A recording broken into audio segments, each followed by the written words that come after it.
다 함께 사도신경하심으로 2024년 6월 5일 수요일 온라인 아침 기도에 하나님께 올려드리겠습니다. 전능하사 천지를 만드신 하나님 아버지를 내가 믿사오며 그 외아들 우리 주 예수 그리스도를 믿사오니 이는 성령으로 잉태하사 동정녀 마리아에게 나시고 본디오 빌라도에게 고난을 받으사 십자가에 못 박혀 죽으시고 장사한 지 사흘 만에 죽은 자 가운데서 다시 살아나시며 하늘에 오르사 전능하신 하나님 우편에 앉아 계시다가 저리로서 산자와 죽은 자를 심판하러 오시리라. 성령을 믿사오며 거룩한 공예와 성도가 서로 교통하는 것과 죄를 사하여 주시는 것과 몸이 다시 사는 것과 영원히 사는 것을 믿사옵나이다. 아멘. 찬송가 341장 찬송하시겠습니다.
하나님 아버지 감사합니다. 오늘도 또 새로운 수요일 하루를 허락하시고 오늘 하루도 말씀을 통해서 하늘의 능력으로 저희 심령 가운데 태우시고 승리의 길로 나아갈 수 있도록 하시려고 이 아침부터 저들을 불러주심을 감사합니다. 하나님 오늘 하루를 시작하기 전에 먼저 주님의 부르심에 순종함으로 나와 주님께서 베푸시는 말씀을 받고 하루를 시작하길 원합니다. 오늘도 주신 말씀을 받을 때에 그 말씀과 함께 주님께서 어떤 길로 오늘 하루도 저희들을 인도하실지 바르게 알게 하시고 또 인도하시는 길로만 순종하며 나감으로 말미암아 오늘 하루도 오직 주님과만 동행하며 주님이 예비하신 승리의 축복을 누리며 하나님께 영광 돌리는 하루가 되게 하여 주옵소서. 감사드리오며 우리 주 예수 그리스도의 이름으로 기도드리옵나이다. 아멘. 자, 이 시간에 하나님이 주시는 말씀은 사도행전 15장 36절부터 16장 15절 말씀까지 보겠습니다. 자, 화면을 보시면서 사도행전 15장 36절부터 우리 함께 합독하시겠습니다. 며칠 후에 바울이 바나바더러 말하되 우리가 주의 말씀을 전한 각 성으로 다시 가서 형제들이 어떠한가 방문하자 하고 바나바는 마가라 하는 요한도 데리고 가자 하나 바울은 밤빌리아에서 자기들을 떠나 함께 일하러 가지 아니한 자를 데리고 가는 것이 옳지 않다 하여 서로 심히 다투어 피차 갈라서니 바나바는 마가를 데리고 배 타고 구브로로 가고 바울은 실라를 택한 후에 형제들에게 주의 은혜의 부탁함을 받고 떠나 수리아와 길리기아로 다니며 교회들을 견고하게 하니라. 바울이 더베와 루스드라에도 이름에 거기 디모데라는 제자가 있으니 그 어머니는 믿는 유대 여자요 아버지는 헬라인이라. 디모데는 루스드라와 이고니온에 있는 형제들에게 칭찬받는 자니 바울이 그를 데리고 떠나고 떠나고자 할새 그 지역에 있는 유대인으로 말미암아 그를 데려다가 할례를 행하니 이는 그 사람들이 그의 아버지는 헬라인인 줄 다 알미러라. 여러 성으로 다녀갈 때에 예루살렘에 있는 사도와 장로들이 작정한 규례를 그들에게 주어 지키게 하니 이에 여러 교회가 믿음이 더 굳건해지고 수가 날마다 늘어가니라. 성령이 아시아에서 말씀을 전하지 못하게 하시거늘 그들이 부르기아와 갈라디아 땅으로 다녀가 무시아 앞에 이르러 비두니아로 가고자 애쓰되 예수의 영이 허락하지 아니하시는지라. 무시아를 지나 드로아로 내려갔는데 밤에 환상이 바울에게 보이니 마게도냐 사람 하나가 서서 그에게 청하여 이르되 마게도냐로 건너와서 우리를 도우라 하거늘 바울이 그 환상을 보았을 때 우리가 곧 마게도냐로 떠나기를 힘쓰니 이는 하나님이 저 사람들에게 복음을 전하라고 우리를 부르신 줄로 인정함이로라. 우리가 드로아에서 배로 떠나 사모드라게로 직행하여 이튿날 네아폴리로 가고 거기서 빌립보에 이르니 이는 마게도냐 지방의 첫 성이요 또 로마의 식민지라. 이 성에서 수일을 유하다가 안식일에 우리가 기도할 곳이 있을까 하여 문밖 강가에 나가 거기 앉아서 모인 여자들에게 말하는데 두아디라시에 있는 자색 옷감 장사로서 하나님을 섬기는 루디아라 하는 한 여자가 말을 듣고 있을 때 주께서 그 마음을 열어 바울의 말을 따르게 하신지라. 그와 그 집이 다 세례를 받고 우리에게 청하여 이르되 만일 나를 주 믿는 자로 알거든 내 집에 들어와 유하라 하고 강권하여 머물게 하니라. 아멘. 여러분, 이 세상에서 그리스도인들의 최고 미덕은요 순종입니다. 그래서 사무엘상 15장 22절에도 보면 순종이 제사보다 낫다라고 하고 있는 겁니다. 특별히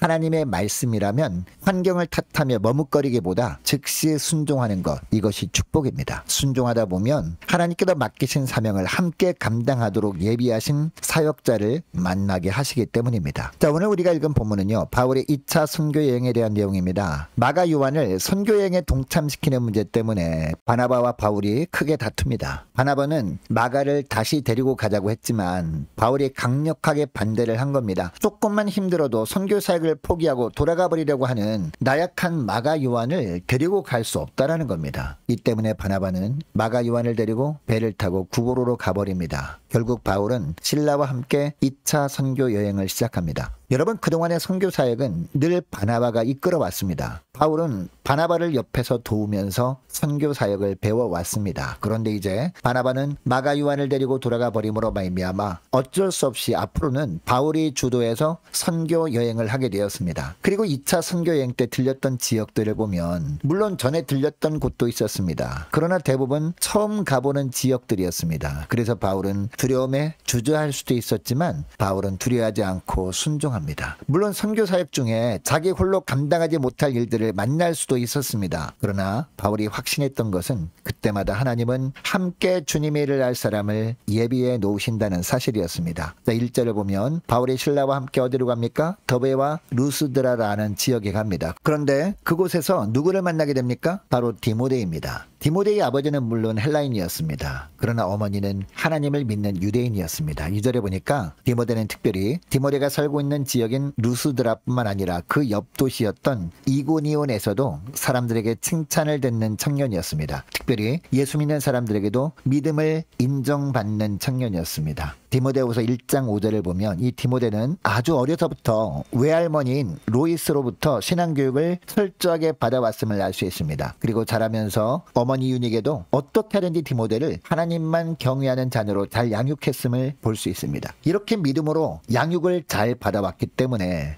일상생활에서도 디모데는 신앙으로 성장하게 되었던 겁니다. 삶 속에서 신앙의 색깔이 묻어나왔던 겁니다. 그래서 사람들에 의해서 칭송을 받게 되었던 겁니다. 자, 3절에 보니까 바울이 데리고 떠나려 할세라고 합니다. 이 구절을 보면 바울은 이 디모데를 보면서 하나님이 선교 사역에 함께할 사람으로 예비해 놓으신 일꾼으로 본 겁니다. 여러분, 이 사도행전 16장부터 보면요 바울이 선교 사역의 디모데는 빼놓을 수 없는 동역자로 나타납니다. 자, 5절에 보면 이 디모데와 함께 사역을 한 결과가 무엇이었습니까? 여러 교회가 믿음이 더 굳건해지고 수가 날마다 늘어갔다라고 하고 있습니다. 바울이 순종하니까 이런 놀라운 선교 열매가 나타났던 겁니다. 바울은 그동안 자신의 선교 사역을 주도해 본 일이 없었습니다. 그러나 그동안 선교를 주도했던 바나바가 없는 상황에서도 일단 하나님의 말씀에 순종해서 가보니까 하나님께서 이미 디모데라는 동역자를 준비해 놓으셨음을 알게 되었던 겁니다. 이때뿐만이 아니었습니다. 6절 말씀을 보시기 바랍니다. 6절 말씀을 보니까 성령이 아시아에서 말씀을 전하지 못하게 하시거늘 이라고 합니다. 이 구절을 보면 당시 바울은 성령이 인도하심에 아주 민감한 삶을 살았음을 알 수 있습니다. 그러면 당시 바울은 어떤 일을 겪었길래 성령이 아시아에 말씀을 전하지 못하게 하신다라고 느꼈던 것일까요? 6절 하반절부터 보면 나옵니다. 그들이 부르기아와 갈라디아 땅으로 다녀가 무시아 앞에 이르러 비두니아로 가고자 했으되 예수의 영이 허락하지 아니하시는지라 라고 합니다. 수많은 지역을 다녔는데 선교의 열매가 거의 없었던 겁니다. 사람들이 복음을 들을 생각도 하지 않은 겁니다. 그리고 가는 곳마다 복음을 전하지 못할 상황이 계속되었던 겁니다. 여러분, 당시 바울 일행이 성령에 민감하지 않은 상태였다면 어떻게 했을까요? 순종하고 멀리까지 왔는데 왜 하나님이 도와주시지 않느냐고 불평하면서 낙심이나 했을 겁니다. 그러나 바울은 불평하지도 낙심하지도 않고 성령께서 막으시는 것으로 받아들인 겁니다. 예수의 영이 허락하지 않는 것으로 이해를 한 겁니다. 자, 8절 9절을 보니까요. 아시아의 끝단 지역 드로아라는 항구 지역까지 갔을 때 이곳에서 밤에 잠을 자고 있는데 꿈을 꿉니다. 자, 9절 하반절 말씀 보니까요. 어떤 꿈을 꿉니까? 마게도냐 사람 하나가 서서 바울에게 마게도냐로 건너와서 우리를 도우라 라고 청하는 꿈이었습니다. 당시 마게도냐는 바울이 한 번도 가본 적이 없는 곳이었거든요. 그럼에도 불구하고 바울은 이 꿈을 꾼 이후에 어떻게 합니까? 그동안 성령이 아시아에서 말씀을 전하지 못하게 하시는 것을 보니 성령께서 마게도냐 지경에 가서 복음을 전하게 하시는 것으로 알고 다시 순종합니다. 자, 10절 하반절을 보면요. 이는 하나님이 저 사람들에게 복음을 전하라고 우리를 부르신 줄로 인정함이라 라고 합니다. 여러분, 마게도냐 지역은 당시 소아시아 지역과는요 비교할 수도 없는 지역이었습니다. 소아시아 지역은 그나마 유대인들이 많이 살고 있던 곳이었습니다. 그러나 마게도냐 지역은 대부분 우상을 섬기는 이방인들이 주류를 이루고 있는 지역이었습니다. 심지어 로마 제국의 직접적인 영향 아래에 있던 지역이었습니다. 그러니까 인간적으로 보면 바울이 복음을 전하는데 더욱 힘든 지역이라고 느낄 만한 곳이었습니다. 그럼에도 불구하고 바울이 어떻게 합니까? 순종합니다. 자, 11절 12절을 보니까 드로아에서 배를 타고 마게도냐 지역인 빌립보로 갑니다. 그런데 가보았더니 14절에 보니까 거기서 누구를 만납니까? 하나님을 섬기는 자주장사 루디아라는 여자를 만납니다. 15절에 보면 이 루디아가 바울이 전한 복음을 듣고 본인뿐 아니라 모든 식구들이 세례를 받게 합니다. 뿐만 아니라 루디아의 집이 빌립보 지역의 첫 교회가 됩니다. 바울이 성령의 인도에 민감하여서 순종했더니 하나님이 함께 사역을 할 일꾼을 미리 준비해 놓으셨던 겁니다. 여러분, 바울에게 임했던 하나님의 역사는요 오늘날도 동일하게 일어납니다. 주님께서 우리에게 말씀을 통해서 순종하라고 하시는 일들을 보면 내 힘으로 할 수 없을 것 같은 일들이 많습니다. 그러나 일단 순종해 보면 하나님께서는 이미 함께 주님의 일을 할 사람을 예비해 놓으시고 순종하라고 하셨음을 보게 될 줄로 믿습니다. 그리고 하나님이 하신 말씀에 순종하고 한 일인데 아무런 열매가 없을 때도요 당황할 것이 없습니다. 왜냐하면 하나님께서 또 다른 일을 주시려고 사인을 주시는 것일 수 있기 때문입니다. 여러분, 이것을 기억하시고 오늘 기도할 때 이렇게 기도했으면 좋겠습니다. 하나님, 주님께서 어떤 말씀을 하셔도 온전히 순종할 때 주님께서 도울 자를 비춰주심을 보게 하시고 성령의 인도에 민감함으로 말미암아 순종의 길에 열매가 없을 때도 주님이 다시 새로운 길로 인도하심을 기억하고 낙심하지 않고 주께서 인도하시는 길로만 다시 순종하며 나가게 하옵소서. 간절히 기도하는 이 새벽 될 수 있기를 원합니다. 계속해서 기도하기를 원하는 것은요 오늘 수요일입니다. 오늘 저녁에 있을 수요 예배를 위해서 함께 기도하기를 원하고 기도로 깨어있는 모든 구역 식구들과 모든 자녀들 될 수 있도록, 그래서 그때마다 주님이 베푸시는 바른 영적인 분별력을 가지고 살게 하옵소서. 간절히 기도하기를 원합니다. 유초등부 등고등부 청년부를 위해서 함께 기도하기를 원하는 것은요 특별히 유초등부와 청년부 여름 성경학교와 수련회를 준비하고 있는데 위에서 기도해 주시기 바랍니다. 남녀전도회 여름 수련회를 위해서 각 구역을 위해서 우리 함께 기도하기를 원하고 6월 15일에 있을 중경인노예 주일학교 교사 컨퍼런스를 위해서 함께 기도하기를 원합니다. 많은 환우들을 위해서 기도해 주시기 바라고 군복무 중인 유호성 형제를 위해서 또 취업을 앞둔 청년들을 위해서 선교사님들 가정들과 나라와 민족과 교회 앞날을 위해서 또 저와 여러분이 가지고 나온 기도 제목을 놓고 우리 함께 기도하기를 원합니다. 기도하겠습니다.